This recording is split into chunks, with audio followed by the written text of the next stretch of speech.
غسل کرنے کا مسنون طریقہ اور وہ باتیں جن کا غسل کرتے وقت خیال رکھنا چاہیے۔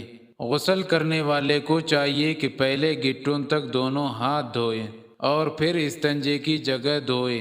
ہاتھ اور استنجے کی جگہ پر نجاست ہو تب بھی اور نہ ہو تب بھی ہر حال میں ان دونوں کو پہلے دھونا چاہیے۔ پھر جہاں بدن میں نجاست لگی ہو اسے پاک کریں، پھر وضو کرے، اور اگر کسی اسٹول یا پتھر پر بیٹھ کر غسل کر رہا ہے تو وضو کرتے وقت پیر بھی دھو لیں، اور اگر ایسی جگہ ہے کہ پیر بھر جائیں گے اور غسل کے بعد پھر دھونے پڑیں گے تو سارا وضو کرے مگر پیر نہ دھوئیں۔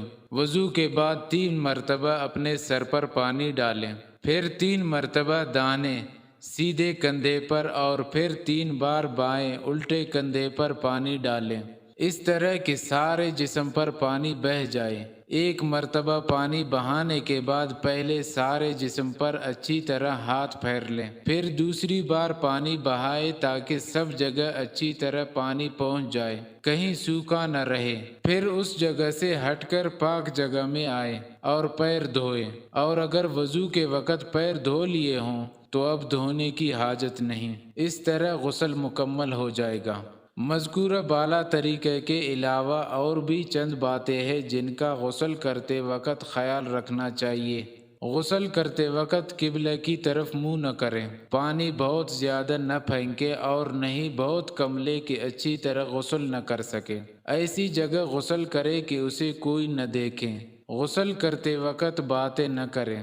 غسل کے بعد کسی کپڑے سے اپنا بدن پونچھ ڈالے۔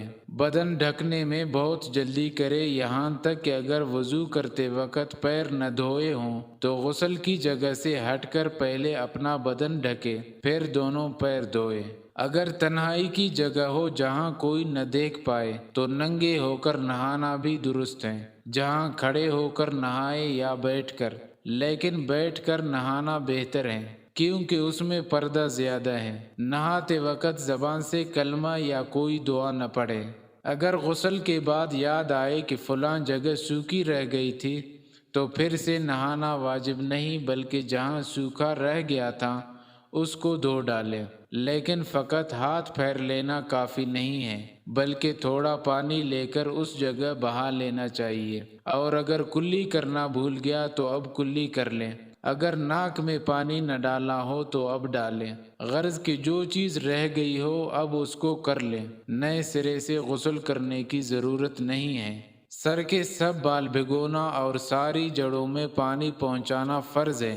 اگر ایک بال بھی سوکھا رہ گیا یا ایک بال کی جڑ میں پانی نہ پہنچا تو غسل نہیں ہوگا۔ البتہ خواتین کے بال اگر گندھے ہوئے ہوں تو بالوں کا بھگونا معاف ہے، لیکن سب جڑوں میں پانی پہنچانا فرض ہے، ایک جڑ بھی سوکھی نہ رہنے پائے۔ اور اگر بغیر بال کھولے سب جڑوں میں پانی نہ پہنچ سکے تو بال کھول ڈالے اور بالوں کو بھی بھگو دیں۔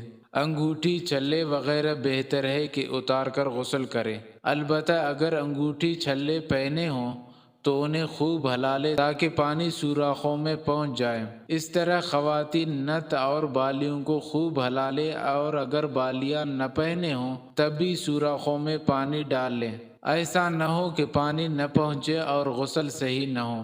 کان اور ناک میں بھی خیال کر کے پانی پہنچانا چاہیے، پانی نہ پہنچے گا تو غسل نہ ہوگا۔ غسل میں 3 چیزیں فرض ہیں، ان کے بغیر غسل درست نہیں ہوتا، آدمی ناپاک رہتا ہے۔ نمبر 1، اس طرح کلی کرنا کہ سارے منہ میں پانی پہنچ جائے۔ نمبر 2، ناک میں پانی ڈالنا جہاں تک ناک نرم ہے۔ نمبر 3، سارے بدن پر پانی پہنچانا۔